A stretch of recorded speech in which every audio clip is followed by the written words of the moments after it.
Un air de fête sur l'esplanade du Palais du Peuple. Une foule venue soutenir son président Félix Tshisekedi lors d'un combat politique tendu avec le FCC. Dans quelques minutes, à l'intérieur, 3 nouveaux juges pour la Cour constitutionnelle choisis par le président vont prêter serment. Et ici, cela est considéré comme une très bonne chose. Nous sommes venus soutenir le président pour le rétablissement de la justice. La justice congolaise que nous avons tant prié. Vous voyez nos corps ici, quand on se déshabille, vous voyez comme si nous étions torpillés.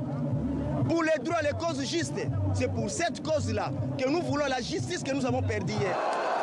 À l'intérieur, quand le président fait son entrée, il peut savourer les hurrahs des députés et sénateurs. Les 3 juges se présentent donc, comme il se doit devant le chef d'État. Quelques minutes de cérémonie pour que la Cour constitutionnelle soit enfin complète, avec 9 juges en tout. Mais malgré tous ces chants et sourires, la crise couvre. Car la prestation a souffert d'un boycott, celui du FCC et celui des 2 présidents de chambre. Aucun n'a accepté la nomination par le président des 3 juges sans consultation, disent-ils. Alors ils se sont réunis ailleurs, dans Kinshasa, pour dire que Tshisekedi viole la Constitution, ne respecte pas leur alliance. Très vite, un appel est lancé.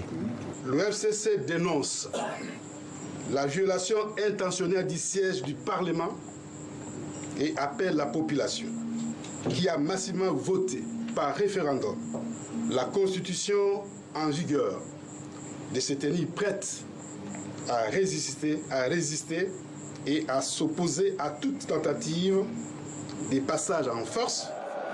Alors la coalition Cash FCC a-t-elle encore un avenir avec un incident si visible, bien au-delà des coulisses politiques? La Cour constitutionnelle et ses juges auront un pouvoir important, notamment pour entériner l'élection présidentielle en 2023 ou trancher d'éventuels différends. La bataille au cœur de la plateforme au pouvoir semble bel et bien ouverte.